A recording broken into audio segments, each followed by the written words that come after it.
Hello everybody, I'm Nigel Carr and I'm from Carousel Projects.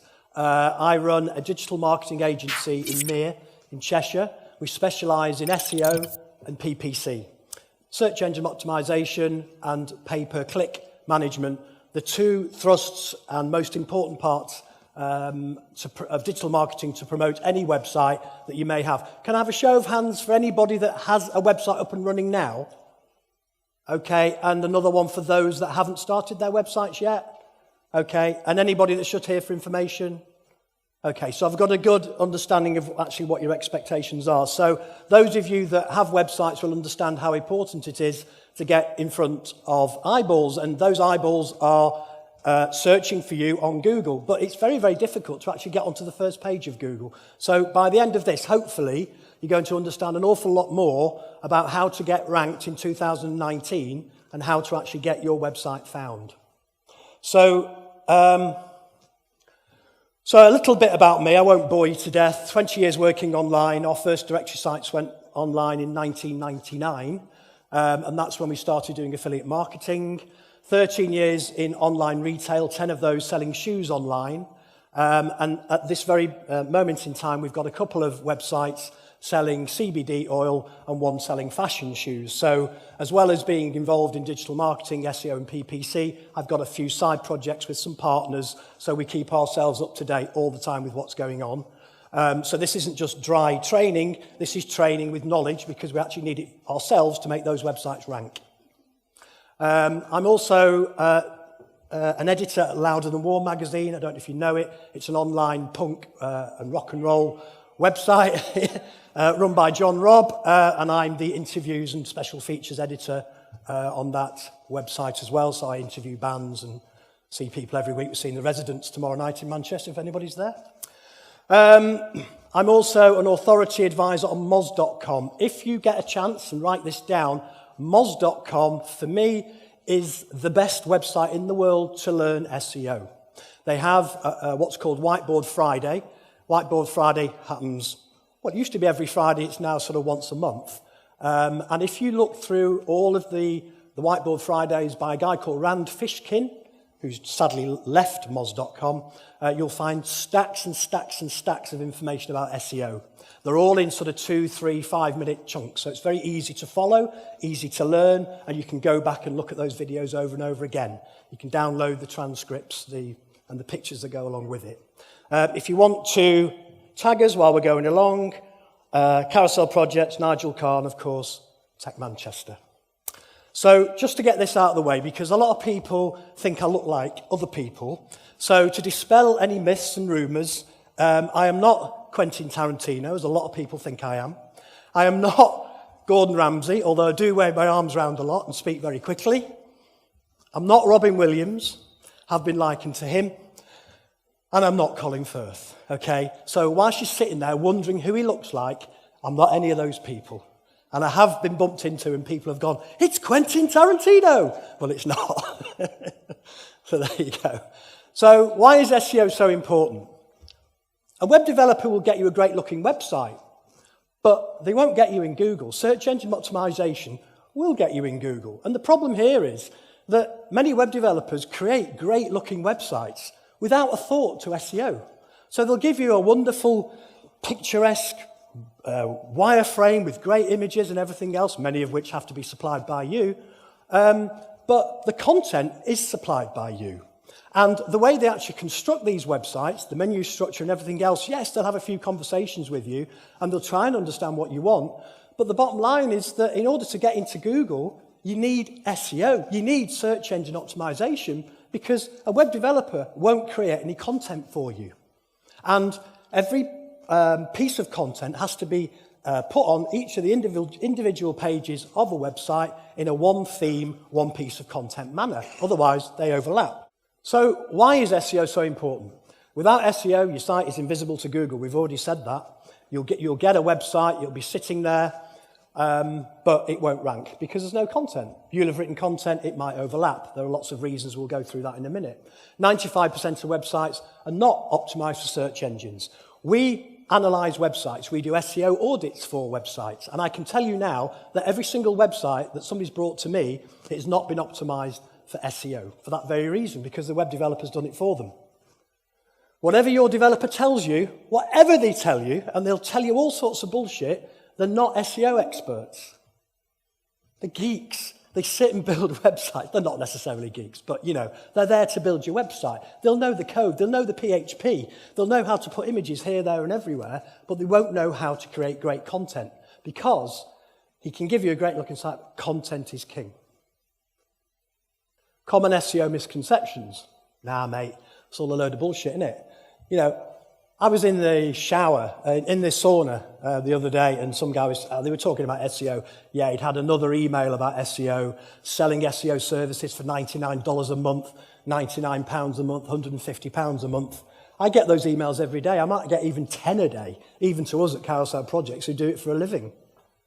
And you suffer from the insufferable. You get barraged with these emails, and of course you start to believe that it is a load of bullshit, and actually, does it actually do anything? Is it worth me investing in? And the number of people that have come to me and said, we tried this SEO company and they were charging me £150 a month and nothing's happened. I didn't know what they were doing for 12 months, but I just kept paying them and nothing happened. And that's because they just don't produce any results. So you're paying away month after month. There's very little accountability, very little reporting. And of course, they get away with murder and they just take your money and then you tell them you're going to leave and you just leave and then that's the end of it. Nobody can do a proper job without investing money. If they're promising to get your website to number 1 on the first page of Google for £99 or $99 a month, that ain't going to happen. That isn't going to happen. And those that are agencies themselves, and I've had it, because we've got retail websites, you take on an SEO and you find out that you've got a gap year student doing it for you. And you phone up and you say, "Hi, Mark, how's it going?" And he goes, "Oh, I'm sorry, mate, I'm passing it on to Julie from Monday because I'm going back to uni." Oh, okay. So you get apprentices being given work to do. You think you're paying good money for an SEO expert to look after your website, and you're paying for kids to do it. And that's what happens. These agencies, these big agencies, they employ lots of people. They might be outsourcing some of that content out to other countries, over to India, Philippines, wherever, to pay less money. But generally, if they're in the UK and they've got people doing work for you, you know that the guy that sold you the package, the guy that sort of understood you over the phone, is not the guy that's going to be doing the work. And therefore, it's a complete waste of time. So don't waste money on agencies that are unaccountable. Ask them who's going to be doing the work. But quite frankly, hopefully by the end of this presentation, you'll know how to do a lot of this work yourself. Because SEO, it's not difficult. It's just a logical process to get from A to Z. Common SEO misconceptions. If anybody comes on to you and promises to get you on the first page of Google within a week, within a month, and you've got a brand new website, that ain't going to happen. If you've got a new website, it can take between 6 and 12 months to really get it optimized, to really get it ranking in Google. It will take that long. So if you've employed a specialist or an agency and you can't see any results after a month, you know that that's perfectly okay. 2 months, or maybe 1 or 2 results. 6 months, well, we really should be seeing something now. We really should be getting our pages on at the top of Google. We're paying too much for PPC. We know that SEO, once you're organically ranking, that's free. So you're now chomping at the bit. You want to get, make sure that they're optimizing your pages, but it takes time. It can take a year for a page to find its true potential. And this is from Ahrefs. Ahrefs is another resource which you can go on and they've got learning programs on there. They've got tracking software and everything else. Ahrefs.com, American website. And it shows that even after a year, only 5.7% of websites are ranking in the top 10. Less than 20% between 11 and 100, but nearly 75% are still not ranking. So why do you think that is? Well, a lot of it's down to SEO, of course. These companies might be paying for pay-per-click, they're paying for traffic. Organic traffic is free, they're just not putting the work in, they're just not optimizing their pages.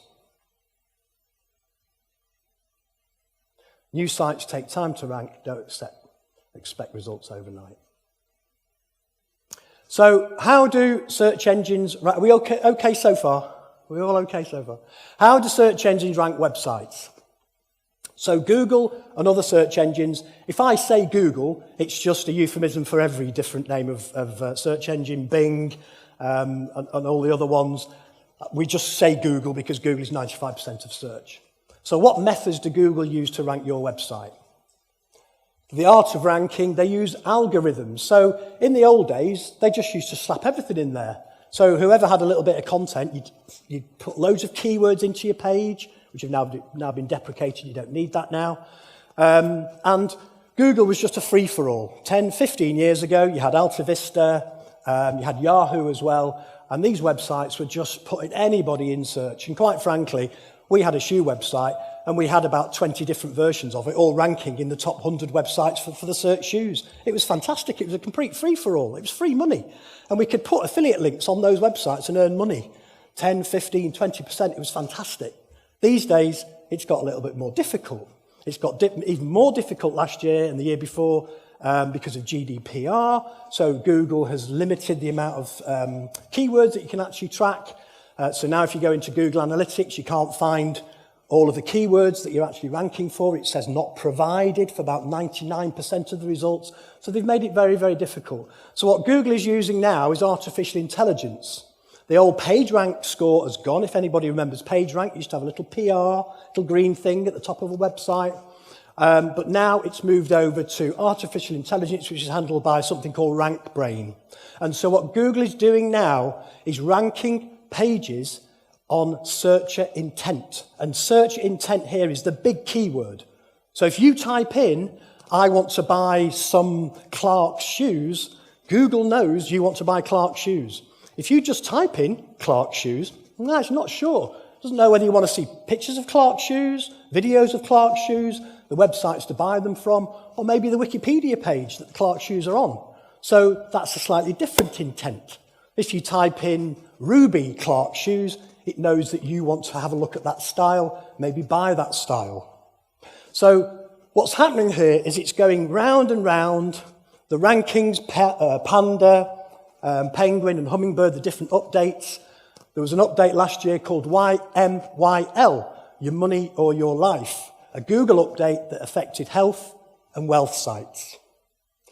If you had a health or a wealth site, like you were selling mortgages, or you were treatment for gout, or whatever it is, then you were going to get hit unless you had trust and authority. We'll come to that in a second. So these updates, the Penguin, the Panda, the duplicate content penalties that were caused by Penguin in 2012, anybody that had those multiple sites like we did, trying to rank in the top 10, top 100, they got hammered. We lost 75% of our traffic in September 2012 because we had lots of different versions of the same website. You can't do that anymore. So Google's got very, very intuitive, and it's using artificial intelligence in the form of RankBrain to learn, this machine learning. So the users are defining their intent. Google's algorithm is working it out, and the machine learning is honing those results every single day, making those results better and better and more attuned to user intent. The most relevant information to a query, user intent, hot.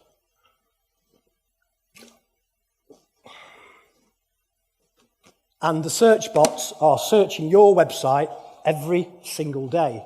If you've got Search Console installed in the back end of your website, everybody should have Google Analytics and Search Console. You'll see that search bots come by pretty much every day, every single day. You have a crawl budget. So we had a website we were working on. The guy had 500,000 pages. These pages were created by filters and things on his website that added to the URL. So everything that was between £1 and £5, for example, had a different URL. Everything that was £5 to £10 had another URL. So every URL interacted with every other URL. He had 500,000 pages.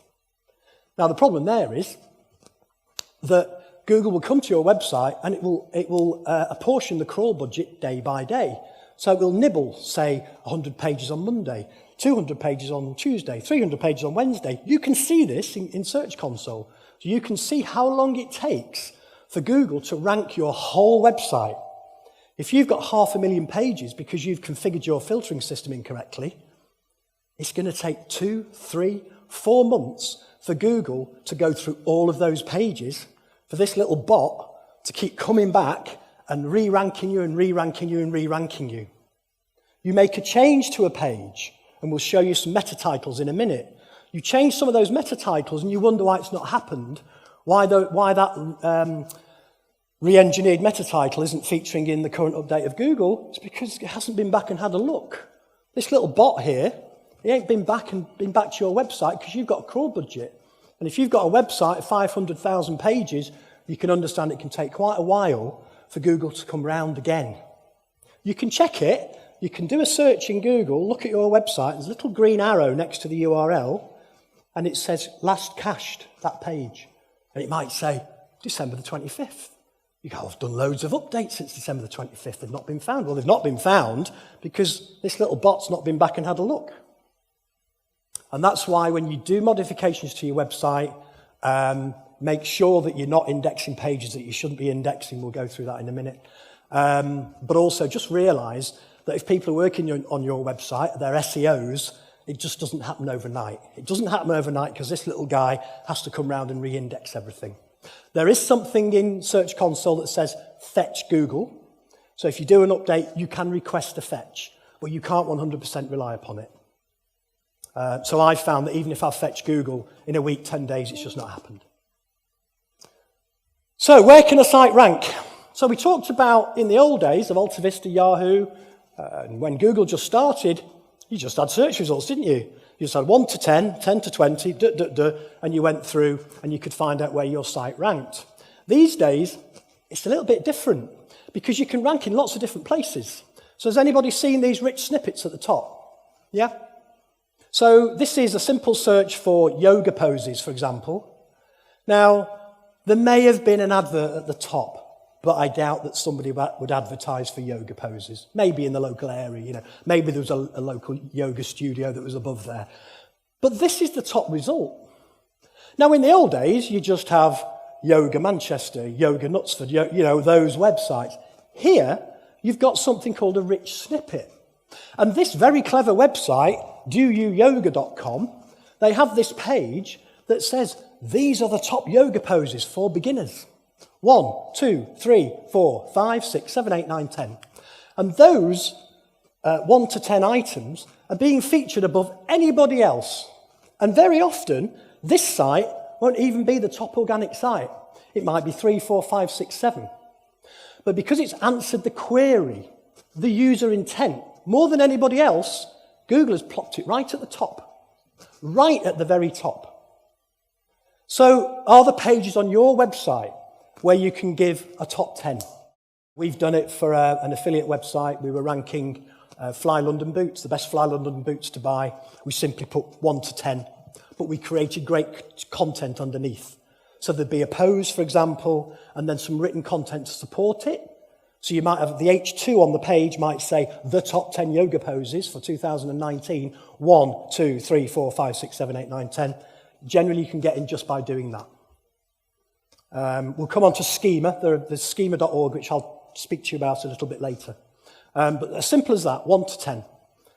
Just so Google can read it, that's all. And then beneath that, questions.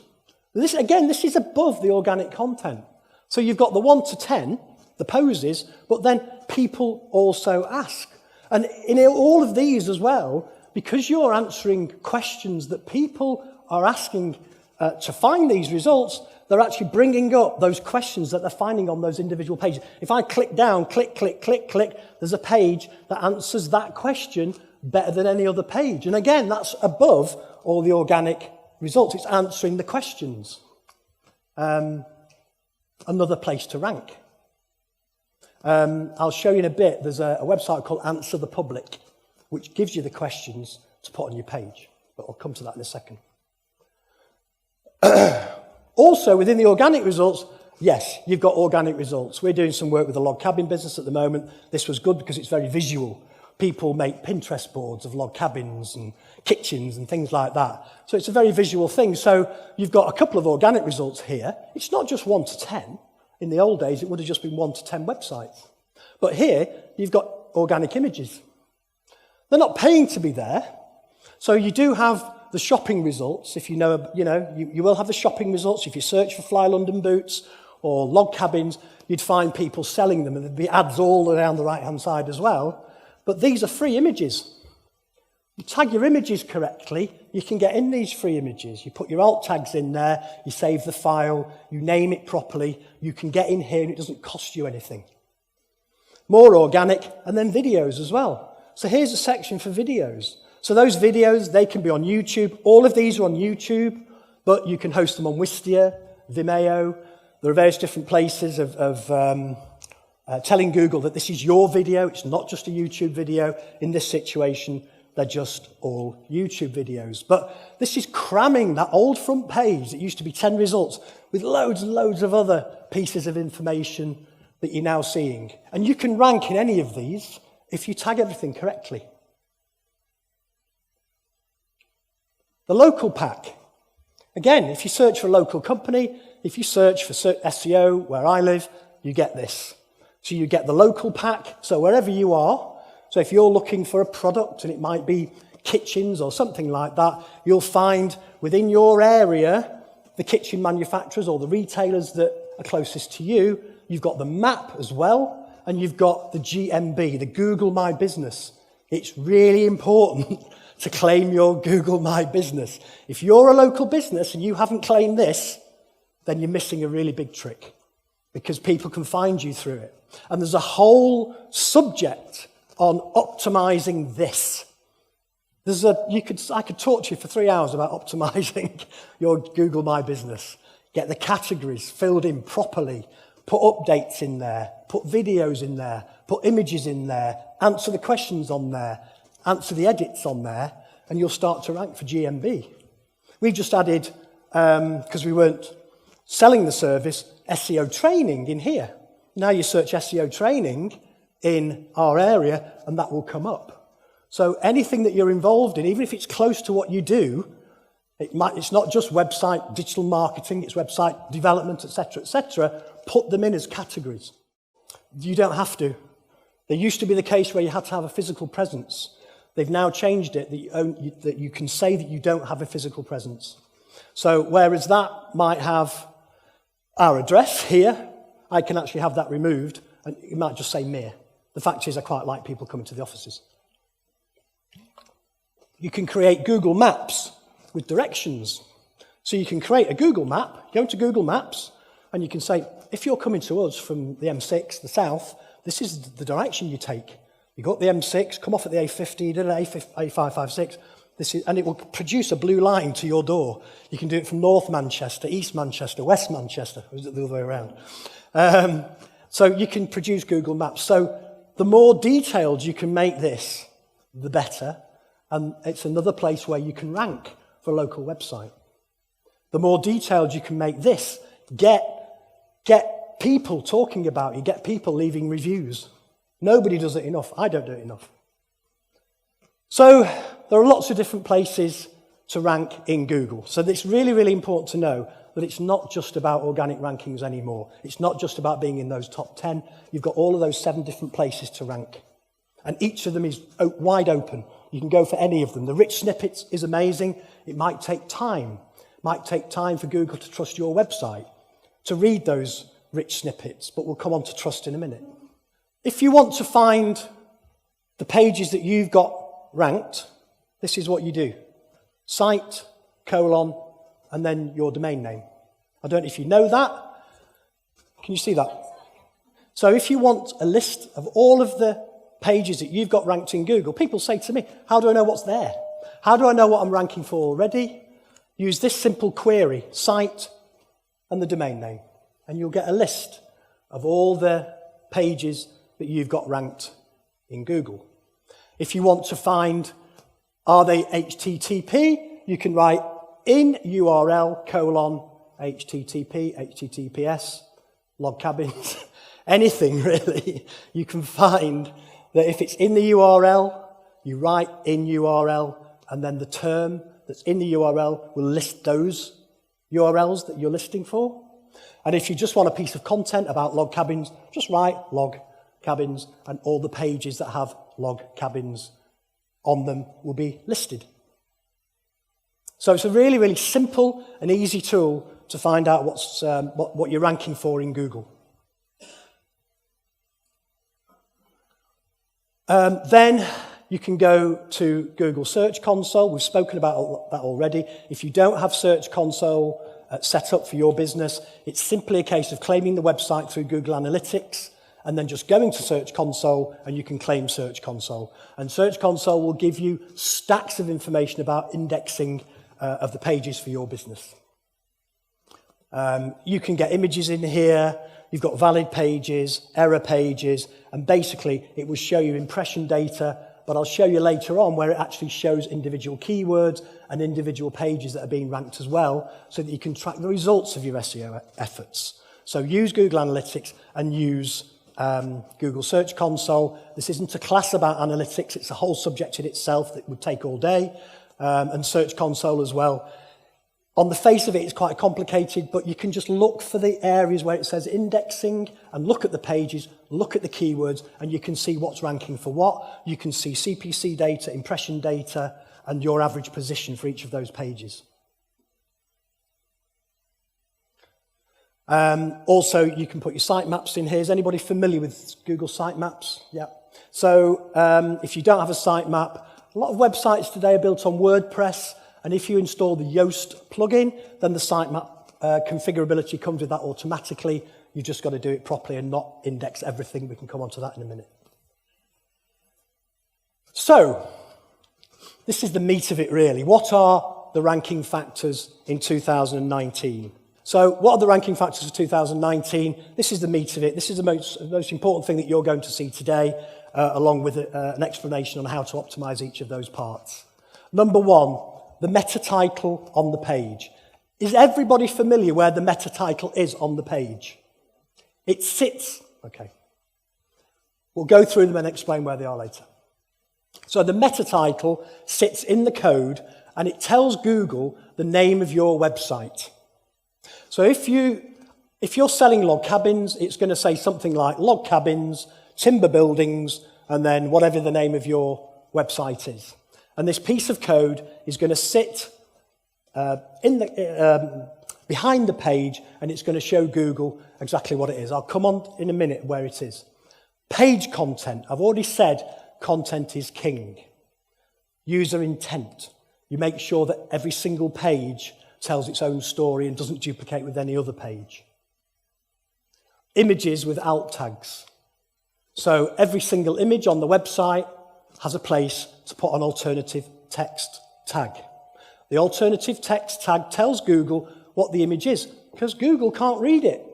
So if you don't tell Google what this image is, then it doesn't know what it is. And therefore you're not going to feature in that image pack, are you? Because you're not telling Google what it is. And it's the biggest thing that people get wrong on websites. As I said, I am an editor at Louder Than War. We've got 21,000 articles. And I can tell you now that 19,000 of them don't have alt tags on their images. And the photographers, we employ professional photographers to go to gigs, and they shoot Mick Jagger, and they shoot Paul McCartney, and they shoot Cabbage or whoever. And those images don't get in Google because they're not tagged properly. Site speed. Site speed, July last year, became a ranking factor, a really, really important ranking factor. If you consider that 75% of search now is conducted on mobile phones, you'll understand that pages have to be quick. And therefore, site speed has become very, very important, and Google has started demoting websites that are slow to load. I've got one website I'm working on at the moment that's loading in 13 seconds. It's not ranking well. It's not going to rank well. And if you're sitting there wondering why your website's not ranking and your SEO is not doing his job, just check how quick it is. Go to Google's Speed Insights, go to Pingdom, and check how fast the site loads. And if it's over 2 seconds, you've got to start working on it, because it's just going to slow you down. 11% of conversions are lost for every second. Every second where you're sitting there, somebody wants to buy your socks or your shoes or your whatever it is, they're going to bounce off your website. Bouncing off a website is not a good thing. That's bounce rate. We'll come on to that. The whole thing about speed, it's not just to do with the elements that are being loaded onto the page, the images, the JavaScript, the content, the HTML and everything else. What server are you on? Do you all know what server you're on? Are you on a shared server? Do you have your own server? How fast is it? How many websites are on that server? It's not uncommon, if you're on a shared server, there could be another 500 websites on that server. And on Friday afternoon, when they're transferring all their data to their data centers, your website's going to take 30 seconds to load. Do you know that? Do you know if you're on a shared server? If you don't, go have a look, go ask some questions, because these guys, UK Fast, they can produce a very nice server for a couple of £100 a month, and Louder Than War is on UK Fast. Louder Than War used to take 15, 20 seconds to load.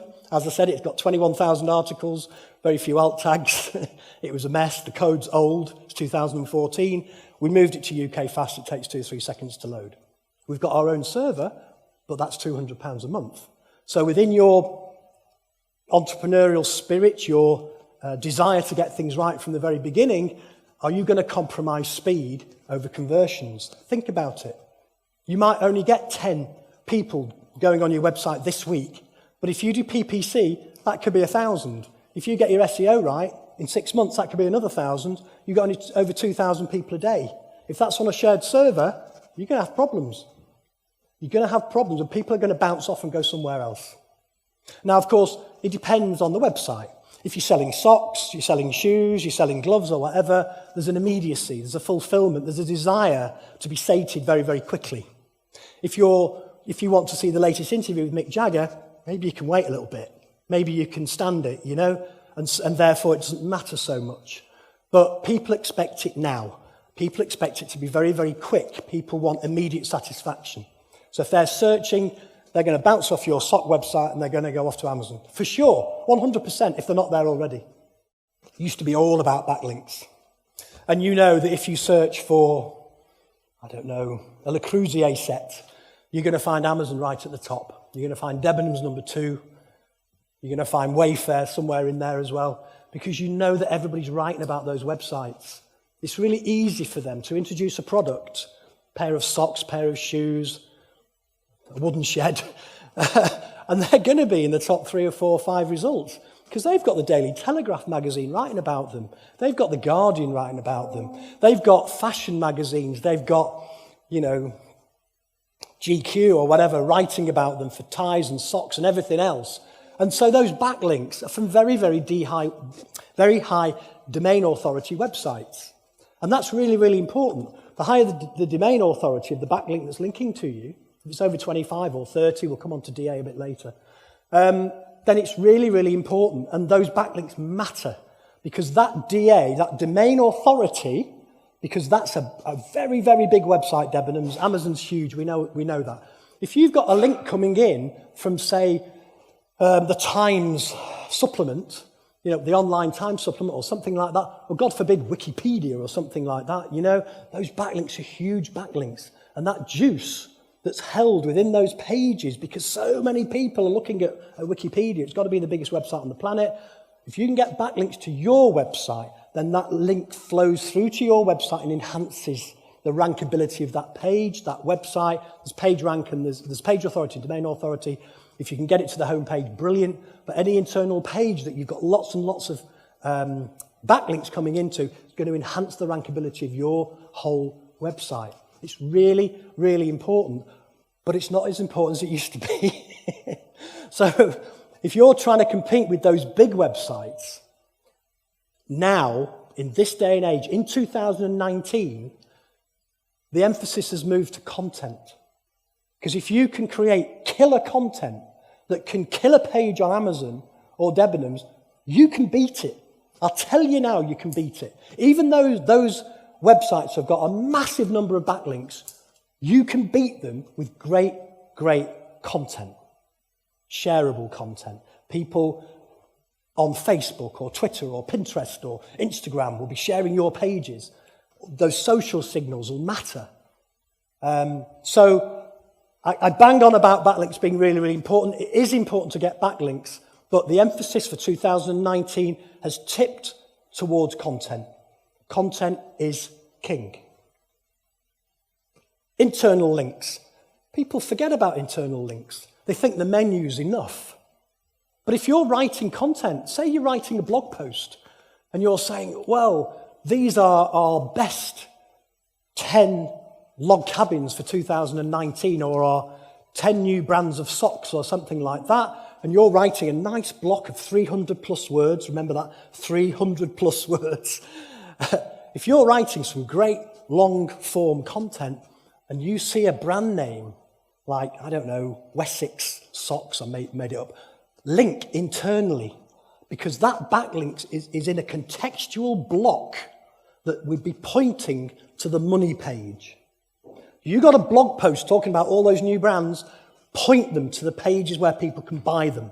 Not because people are going to click through, but because that link juice that's coming in is going to flow through those pages.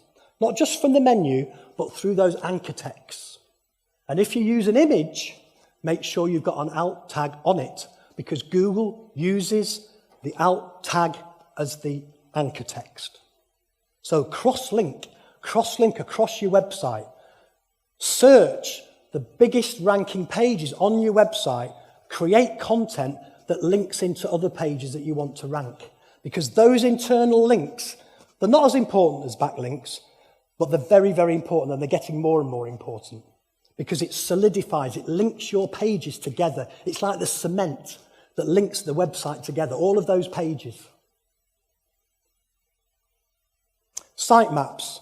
We spoke about sitemaps. You can submit them in Yoast, which is quite simple in WordPress. It's very simple to do it on any website. You just create a sitemap in XML. There are lots and lots of resources to show you how to create a sitemap. I'm not going to show you how to create it here. Other than tell you that in WordPress it can be created very, very simply. When you add a page to a blog, then that page is added to the sitemap. That is picked up by Google every day. When you add a new page to your shop, for instance, I've got a guy selling sports memorabilia. Every single product is an individual product. He doesn't have a brand and then a style and then 6 colours and 20 sizes. Every single piece of memorabilia is individual, it's unique. Every time he adds a new product to his website, it automatically gets added to the sitemap. It automatically gets submitted to Google. So people will tell you, yeah, create this post, go fetch Google. Do you know what? That's what the sitemap's for. So the sitemap XML sits there, and you can see it on any website. You just go mywebsite.com/sitemap.xml. You'll see what your sitemap looks like. Trust. So I spoke very briefly about your money or your life websites being hit in July, August last year. Trust is very, very important. You can understand that if you've got a website that's talking about mortgages, then maybe you should be covered by the Financial Conduct Authority. Maybe there should be a link. Maybe there's a mortgage advisory service that you can link out to.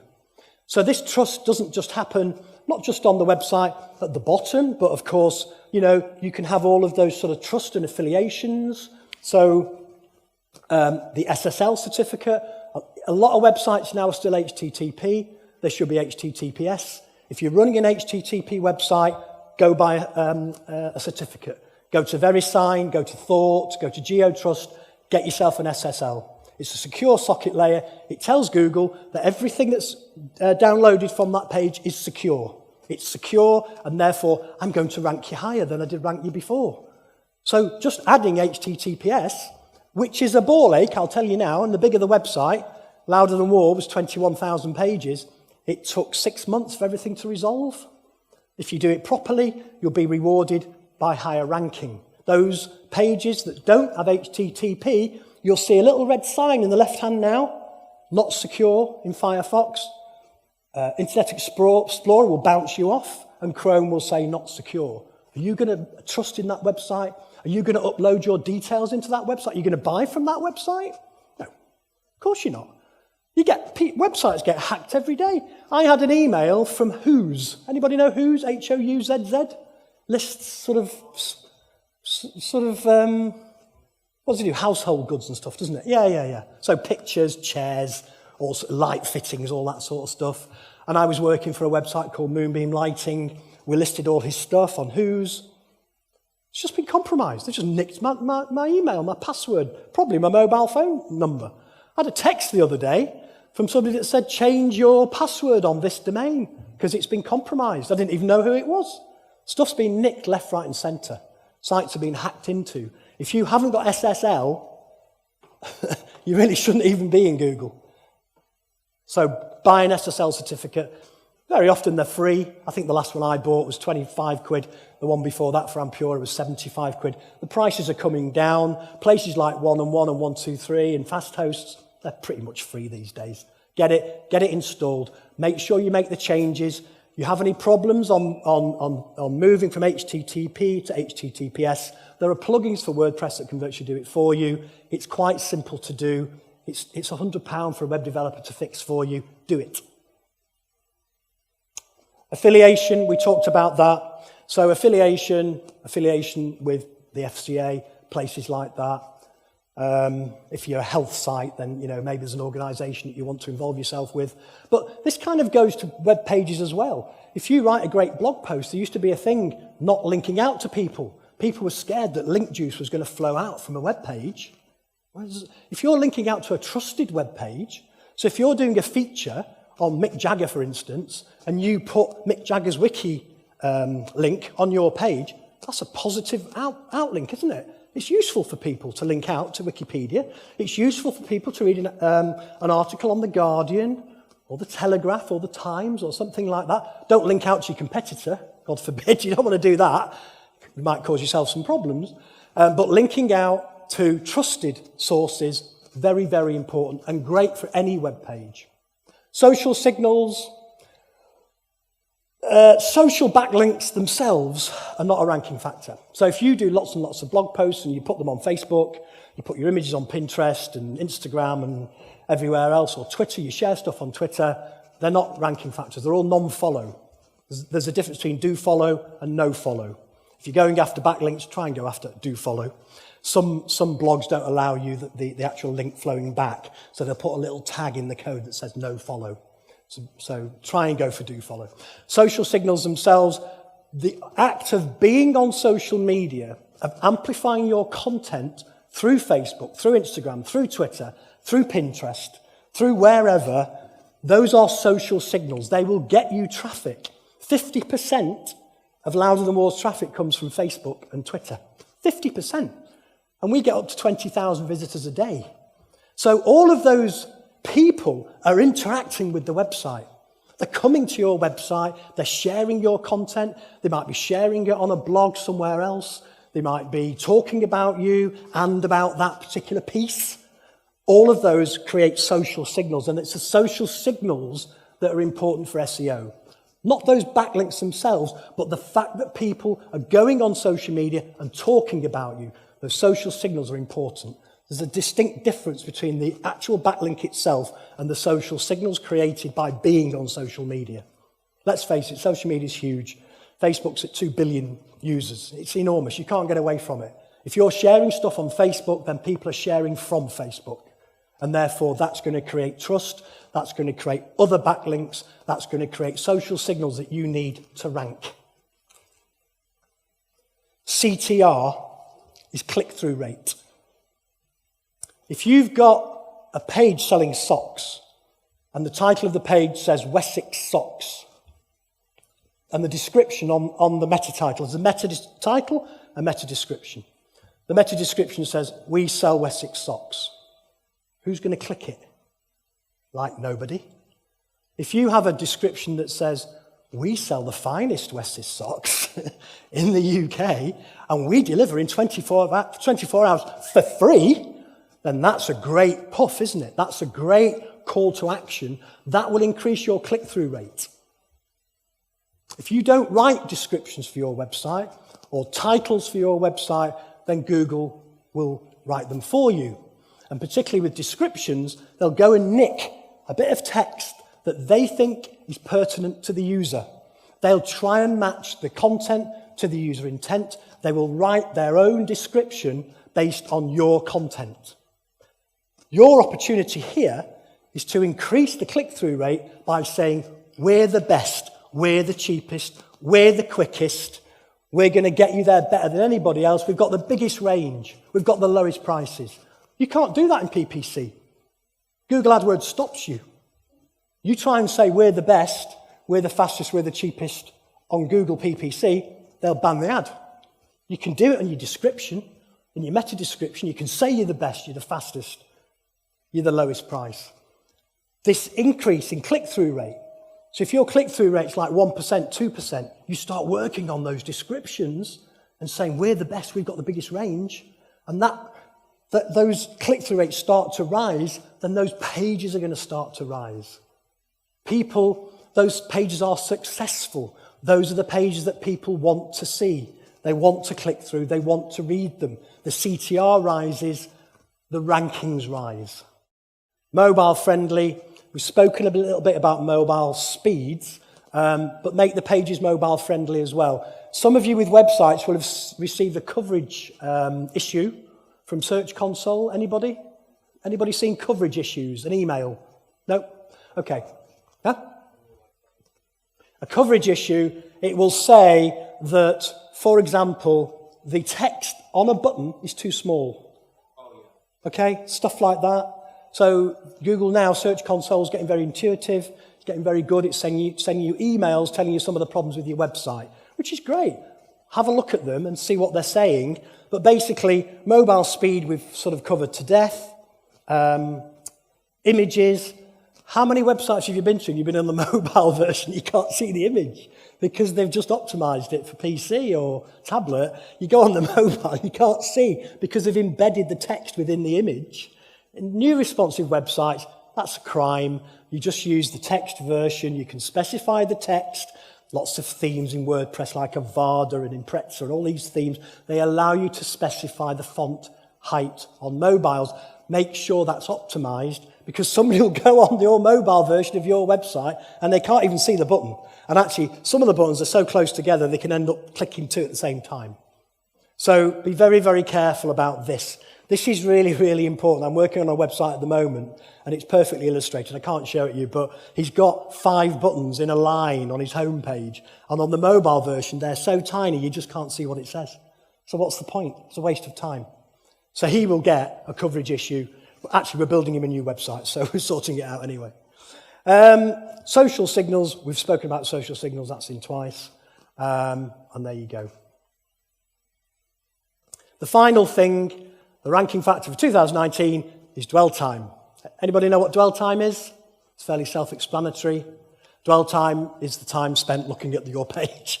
And therefore, if you can make that page sticky, so can anybody think of ways of making a page sticky beyond what might be on there already? Video, anybody else? Long content, takes time to read. Sometimes you'll see a blog post and it might say 3-minute read, 5-minute read. It will give the user that information before they click on. That's great. Perfect. Anything else? Anybody heard of Amazon Polly? Amazon Polly?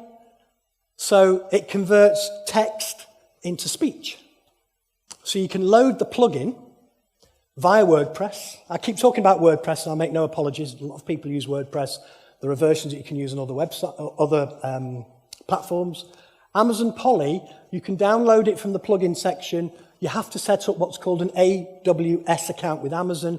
It's quite simple, but if you've got, say, 300 words and it's talking about SEO, it will create this little sort of SoundCloud link. Not a link, it just sits on the page. And you can put it at the very top, and it can just go click. I'm Nigel Khan, I'm going to talk to you. And it will just read everything that's written. And somebody, instead of reading that long-form content, can just press that button and listen to it.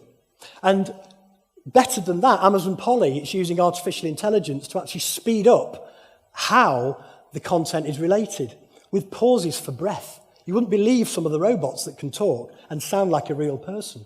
So you can actually create a blog post of, say, 300 or 400 words, install Amazon Polly, and click. Nobody has to read it. They can just sit and listen to it. And it's brilliant. And if that takes 3 minutes and half the people stay there, you've just added another 1.5 minutes to that web page. Amazon Polly is simply relaying what's on the page. So if you create questions on the page and those questions are answered, then of course that's great for those questions rankings at the very, very top. If you can answer questions on the page, Amazon Polly won't create anything else than an audio file that is relayed directly in from Amazon and is just played on your page for the sole purpose of just relating that content that's there. So make the site sticky. If your website doesn't satisfy searcher intent, what they're going to do? They're going to bounce off and go back to Google. This is called pogo sticking. Pogo sticking, bouncing backwards and forwards, trying to find a better and better result. If they don't find that result, they go and look for a better one. What's going to happen then? Your click rate's going to go down, your rankings are going to go down, you make your site sticky by those elements, long-form content, video content, images, Amazon Polly audio files, anything to keep people looking at the page, because the higher the bounce rate, you can be sure that if people are bouncing off your page, then Google, if it can't find a real reason, sometimes people find what they want straight away, okay? Short-term content. Who's hosting Countdown today? Oh, it's Nick Hewer. Boom, off. Okay, well, you know, that's not a high bounce rate. Somebody's just found the answer to a question. So, you know, that's not going to push you down. But if you've got content that purports to answer a question and then doesn't, then the bounce rate's going to be high. And people are going to pogo stick back to search to find a better result. Make it sticky. Get them staring at your page. Give them square eyes. Video, Amazon Polly. Now, despite what I've said, John Muller, who is the main search engineer at Google, simply says that awesomeness is the key to ranking. You don't need anything else. Just awesomeness, which is very Google, isn't it, don't you think? Very Google. Just be awesome. So when you see the video that I recorded before, it just says, forget what I say, just be awesome. Just be awesome. Just make your pages awesome. And you can see that all of these elements that you can put into a page that maybe you hadn't thought of before, maybe you didn't think about, tagging your images properly, adding video. Amazon Polly, I only found it out a couple of weeks ago. Fantastic. It was a godsend. You know, we've created a website, we want people to stay on it.